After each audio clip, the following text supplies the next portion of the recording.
muchas veces cuando comienzas a implementar estas transformaciones digitales en las empresas, te das cuenta de que la misma empresa no tiene claro de cómo van a montar los pasos dentro de la organización en los diferentes departamentos, ¿verdad?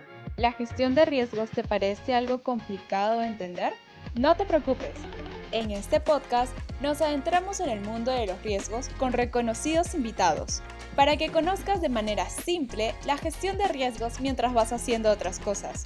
Pirani, hacemos simple la gestión de riesgos. Hola a todos, sean bienvenidos y bienvenidas a nuestro podcast Escuela de Gestión de Riesgos de Pirani, el espacio que está creado especialmente para que aprendas sobre gestión de riesgos mientras vas haciendo otras cosas.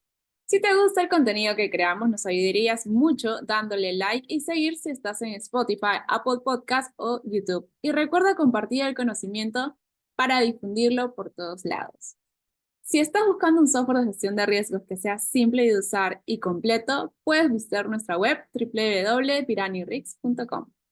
Y en este espacio tenemos un invitado increíble desde República Dominicana. Está con nosotros Roberto Mella, quien es economista con especialidad en finanzas corporativas, CPA y consultor tributario.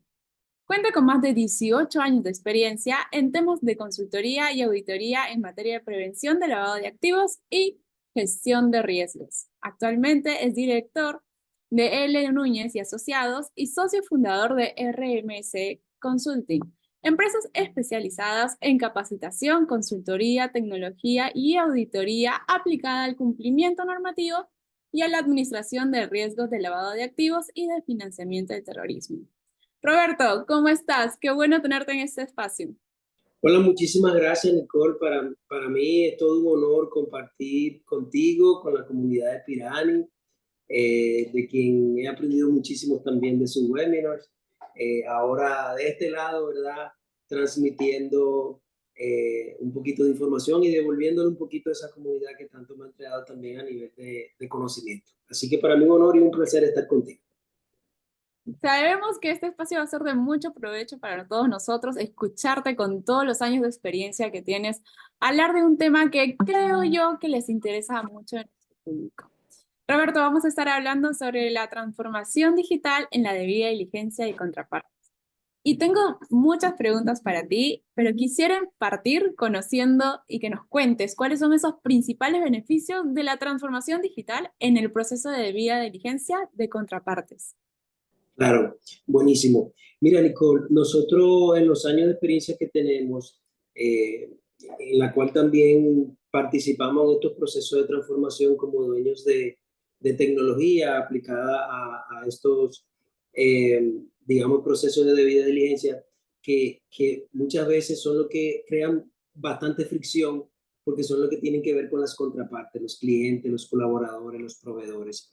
Y definitivamente podemos hablar de muchas ventajas. La reducción de costo es una sumamente importante y es la que nos permite también canalizar a lo interno la razón por la cual lo necesitamos. Es decir, la gerencia a veces necesita esas motivaciones de voy a hacer una inversión, pero ¿qué ventaja me produce esto? ¿No? Entonces, claramente el menor tiempo, no solo en hacer el onboarding al cliente, es decir, de capturar esa información, digamos, desde un enfoque tradicional, de gestionar quizás formularios, las formas, de pedir algunos documentos, sino que también incluir los controles que se necesitan para validar el cumplimiento y la aprobación, ¿no? Es decir, que la gestión quede completa. No solamente un formulario que yo coloco en una página web, que envíe un correo, sino algo que maneja toda la gestión de la vinculación del cliente. Y claramente, si nos vamos ya a un enfoque mucho más avanzado del onboarding, no tan tradicionales, donde se piensa que el onboarding es simplemente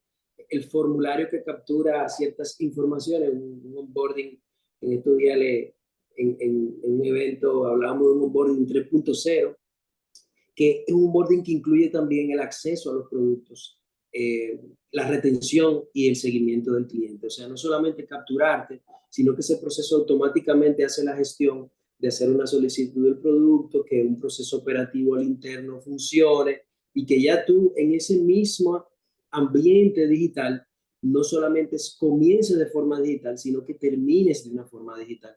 Porque muchos procesos de onboarding comienzan digital, pero terminan de manera presencial. lo cual pudiéramos hablar de un onboarding 2.0. Entonces, en cualquiera de los modelos que estés, podría funcionar perfectamente este onboarding digital para reducir costos. Otro de los elementos que pudiéramos hablar es una mejora de la productividad, que claramente también se traduce de una forma indirecta en costos. Hablamos de procesos más eficientes, procesos estándares. Digamos que muchas veces cuando comienzas a implementar estas transformaciones digitales en las empresas, te das cuenta de que las mismas empresas no tienen claro de cómo van a montar los pasos dentro de la organización en los diferentes departamentos, ¿verdad? Entonces, cuando comienzan a evaluar estos procesos, se dan cuenta que inclusive algunos departamentos duplican procesos. Entonces, allí comenzamos, digamos, una conversación hacia el proceso más eficiente, pero también a estandarizarlo. Eso lo logró la tecnología que colocamos justo en el centro, que comenzó a crear una dinámica en donde todos van hacia cumplir con digamos, con estos pasos que tenemos mediante una plataforma tecnológica. Algo que anteriormente lo hacían humanos y que lo hacían de una forma accidental, espontánea, cada quien con su forma de hacerlo, y claramente muchas veces se pierde mucho tiempo, pero también no hay una estandarización, porque cada quien lo hace de una forma distinta. Cuando entras un sistema en donde hay un método único para hacerlo, entonces la eficiencia se da como algo natural, del proceso. Y claramente también tenemos como ventaja una descentralización del trabajo. En muchas ocasiones, cuando llegamos a estas empresas, nos damos cuenta que todo lo que tiene que ver con debida diligencia está centrado en áreas de control. Y de alguna manera, en algunas empresas se tiene la visión de que el oficial de cumplimiento es quien tiene que realizar todo esto. Claro, todos esos procesos de debida diligencia se centran en unos pocos, mientras los dueños de los procesos se desentienden de esto, ¿no? Entonces, digamos, el área de negocio, eso no es cosa mía, eso lo hace cumplimiento y yo me dedico a vender. Entonces, cuando ponemos estos procesos de debida diligencia y de onboarding en manos de los dueños de los procesos, de alguna manera descentralizamos el trabajo y claro, se hace mucho más eficiente los controles que hemos diseñado para los temas de debida diligencia. ¿Por qué? Porque tenemos una persona que en vez de estar adentrada en la operativa, está más bien revisando si todo está funcionando de una manera correcta. Entonces, ponemos en manos de los dueños del proceso tecnología que le permite hacer de una forma eficiente, estándar y digital la debida diligencia. Yo creo que también pudiéramos mencionar que de alguna manera se crea una cultura de innovación, Nicole. ¿Por qué?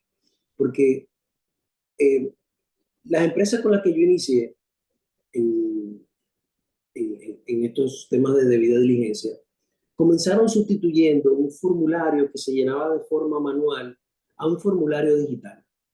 Era suficiente. Pero ¿qué pasa? Como una forma de hacer un onboarding de manera física, que es el primer paso para una debida diligencia. Pero ¿qué pasa? Todos comienzan a pensar en cómo se puede digitalizar el proceso y tú vas viendo cómo va evolucionando y cómo la tecnología, cómo la automatización de los procesos haciendo uso de tecnología se va adueñando de todos los departamentos, porque luego ya viene otra área de crédito y dice, ay, pero si tú capturas eso de esa manera, de forma digital, a mí me interesa recibir esa información también para yo mejorar mi proceso de evaluación de crédito. Entonces, de alguna manera, la cultura de innovación llega a la organización y todos los departamentos quieren adentrarse en todo este tema de automatizaciones y de tecnología, ¿no? Para mejorar y eficientizar los procesos.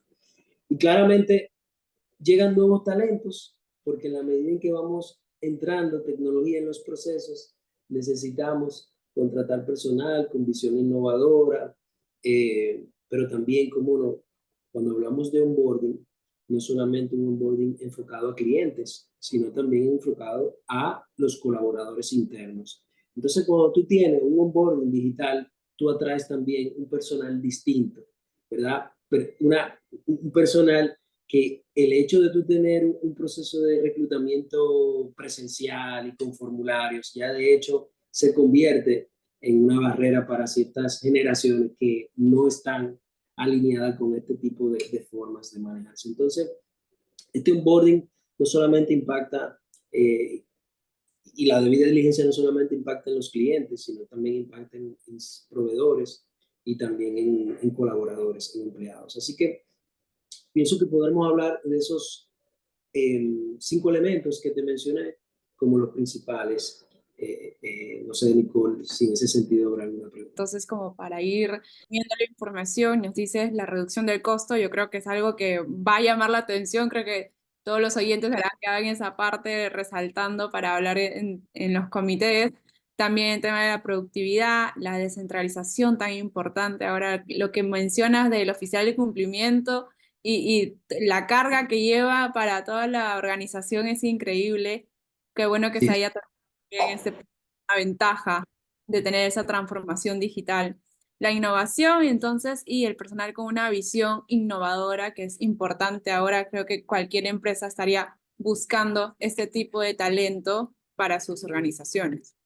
¿Sabe, Nicole, que también es importante mencionar el hecho de que, hablando de esto mismo de una, de un personal con visión innovadora, pudiéramos hablar inclusive de que estos procesos de debida diligencia enfocados en una forma digital de hacerlo, inclusive tendríamos que hablar de una garantía de cómo mantener las generaciones que van subiendo como futuros clientes. O sea, hay clientes que si tú no tienes un proceso digital, una debida diligencia digital, un onboarding digital, eh, no solamente de comenzar digital, sino de mantenerte en un ambiente digital, probablemente tengas una situación en donde los clientes que están a gusto con la no digitalización están muriendo y los clientes que solamente trabajan digital son los que están ahora ocupando los puestos de trabajo. De hecho, te traigo una estadística en donde se estima que el 75% de la fuerza laboral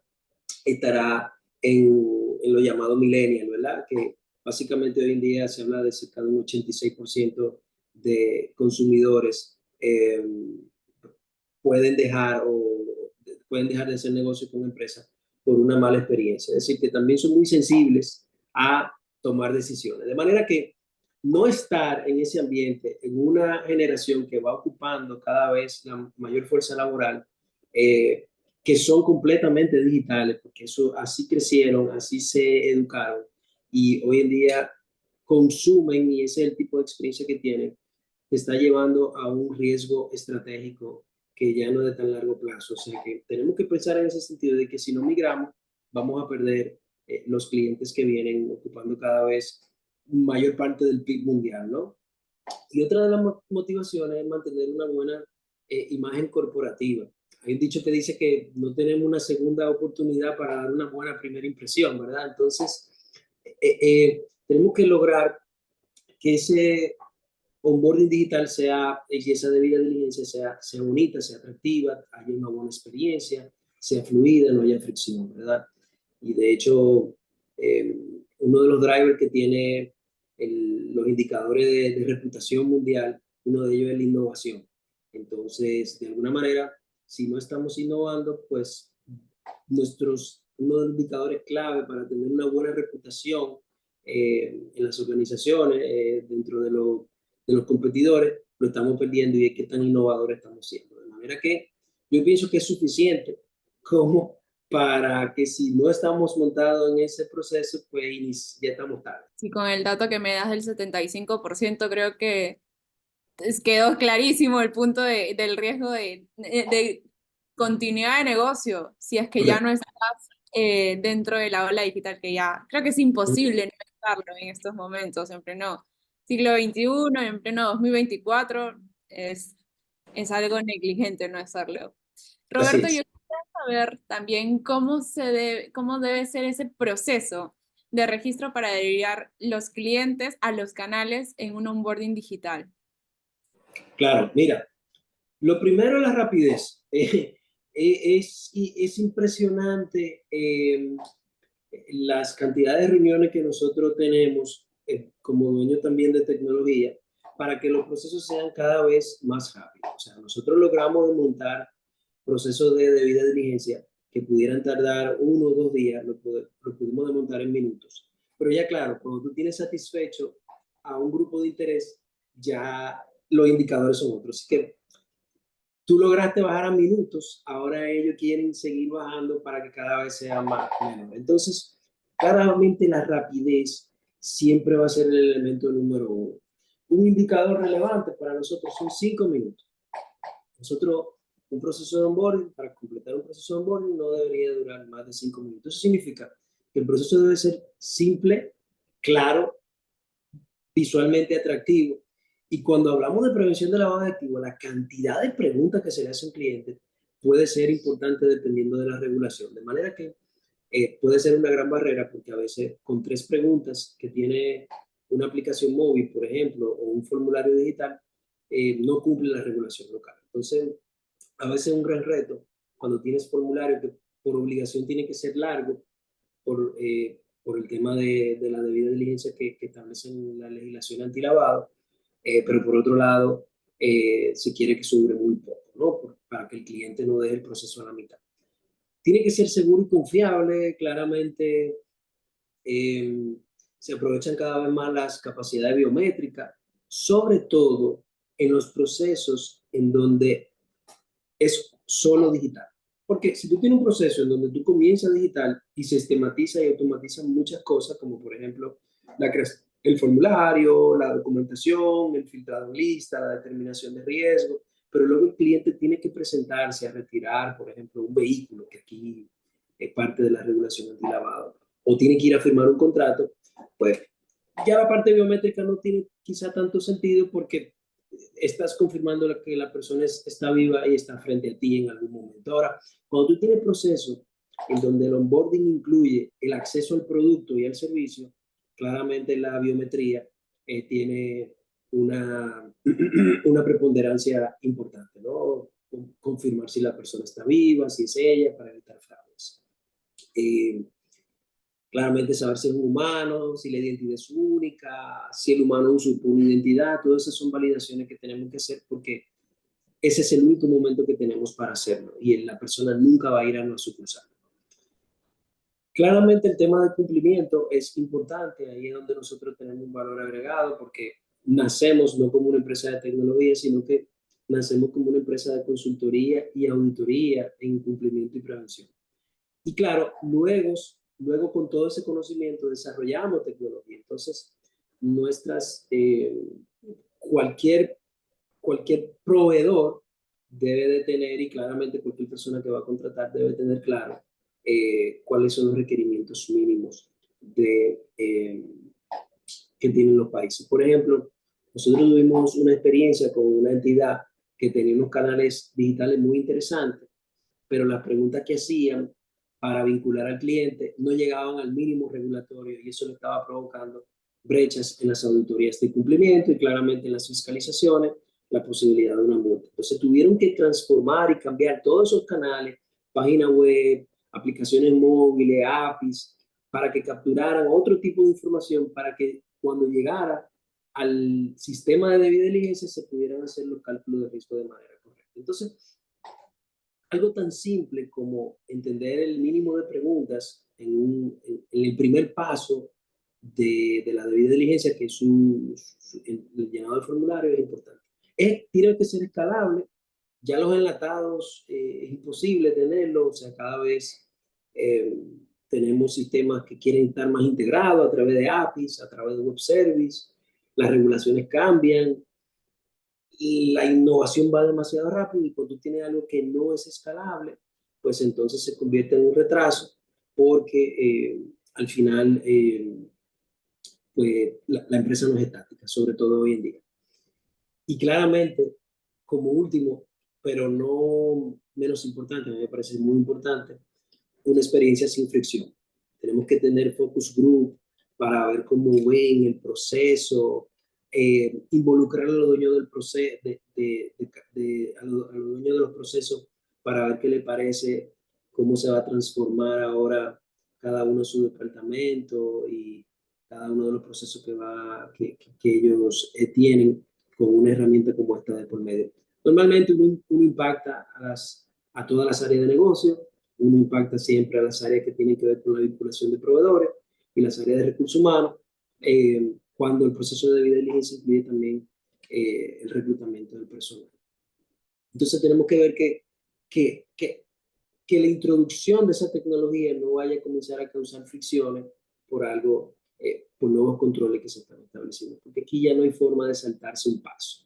Entonces, a veces la tecnología, al colocar eso como un control obligatorio, comienza a crear fricciones con los dueños de los procesos.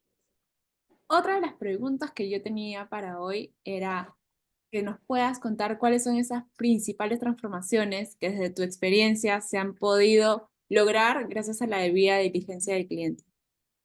Muy buena pregunta.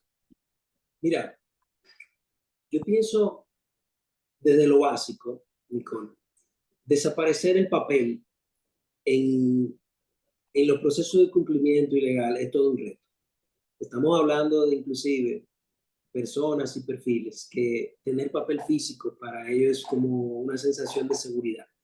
Entonces tú desmaterializar ese proceso y decirle, no, es que no queremos papel. Todo se va a manejar ahora a nivel de sistema y base de datos y queremos que tú entres allí y lo consultes, ¿ok? Cambiar esa cultura en una, en una, en un departamento que creció y se educó con papeles, o sea, estamos hablando de abogados, por ejemplo, es complicado. Entonces, todavía nosotros tenemos compañías que vinculan a los clientes, a los proveedores, a los empleados, con una hoja, con un PDF autorrellenable, con mucha suerte, o un Excel que pueda rellenarse. Entonces, la primera transformación que nosotros hemos logrado con nuestros clientes es desaparecer el famoso formulario físico para que tengamos experiencias digitales al vincular a contrapartes, ya sea clientes, ya sea proveedores o empleados. Un formulario digital, un formulario digital remoto a través de un enlace de una página web, un chatbot, una aplicación mobile que te permita hacer ese proceso. Digamos que son las opciones que hoy en día estamos poniendo en manos de nuestros clientes. Yo diría que también reducir procesos de debida diligencia que podrían durar días a minutos. Eso quizás es algo muy importante, porque inclusive te coloca en una ventaja comercial frente a tus competidores, pero también crea poca fricción a lo interno. O sea, un cliente esperando días para que le digan si fue aceptado o no como cliente para acceder a un producto o un servicio. Eso claramente se convierte en un problema de la organización. O sea, eliminar el llenado físico del formulario, poniendo en manos del cliente un formulario que podría llenar de forma remota, eso aliviana bastante el proceso que un cliente que recibe algo que tiene que imprimirlo, llenarlo a mano, escanearlo, enviarlo a alguien, luego ese alguien tiene que recibir ese documento, entrar los datos a mano en un computador, desmaterializar todo eso y volverlo a un proceso donde mientras el cliente está llenando, yo estoy haciendo gestión de esa información. Eso es muy poderoso, pero también reduce sustancialmente el tiempo. Implementar gestores de documentos que eliminan ese back and forward de correos.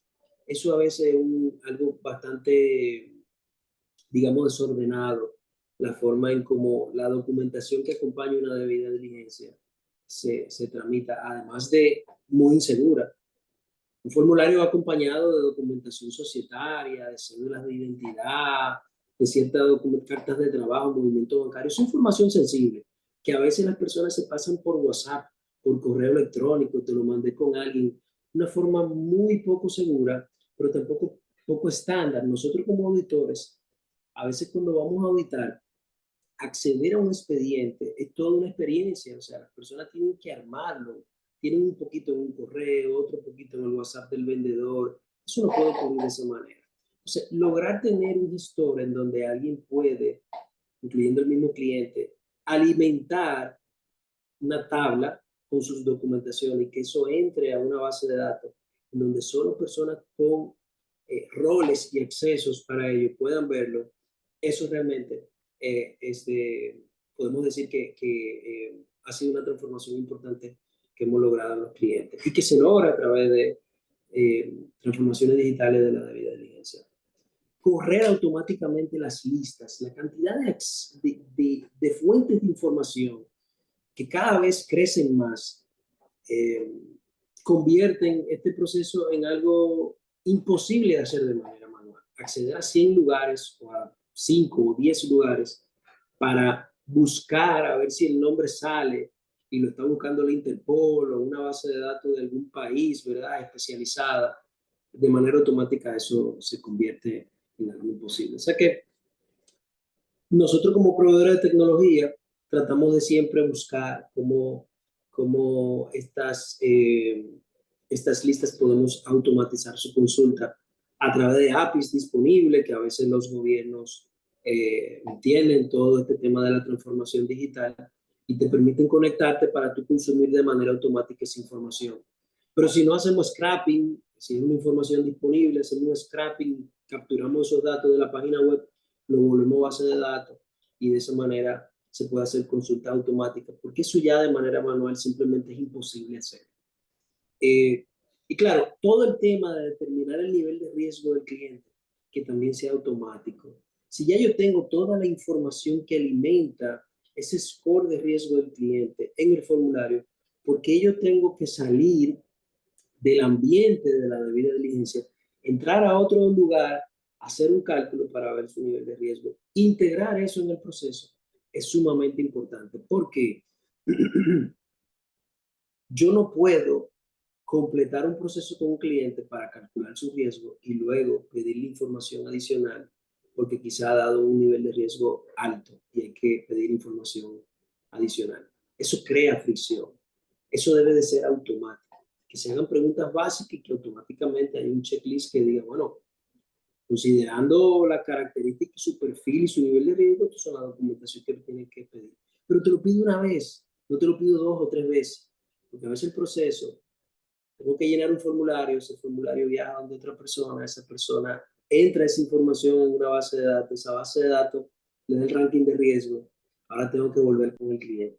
Ya perdí tiempo y ya tuve que molestar al cliente más de una vez. Eso crea fricción y son una de las características que tenemos que tener, que sea de poca fricción. Y también eficientizar un proceso donde se necesitaban varias personas, donde ahora, por empoderar al dueño del proceso, no tener centralización, por tener métodos, por tener módulos, por tener facilidades tecnológicas que permitan que los dueños del proceso agoten ciertos pasos, nosotros llegamos a montar algunos departamentos que tenían varias personas trabajando para generar un enlace, para recibir los formularios, para validar documentos, para filtrar en listas. Nosotros ahora pusimos una tecnología en el centro y dijimos, todo esto no lo tiene que hacer una persona, todo esto lo tiene que hacer el sistema. Y el dueño del proceso tiene que alimentar el sistema. Y ustedes ahora se van a dedicar no en ser una parte operativa del proceso, sino una parte auditora y de control del proceso para ver si hay desviaciones. Y esa es la verdadera función de un oficial de cumplimiento, no la de estar llenando formularios ni adjuntando documentos, sino revisar si hay desviaciones en el proceso. Creo que allí pudiéramos hablar de las principales transformaciones que hemos logrado haciendo uso de tecnología. Si te está pareciendo interesante esta entrevista, no te puedes perder la segunda parte donde seguiremos profundizando en este tema con Roberto Mella. Ahí nos vemos.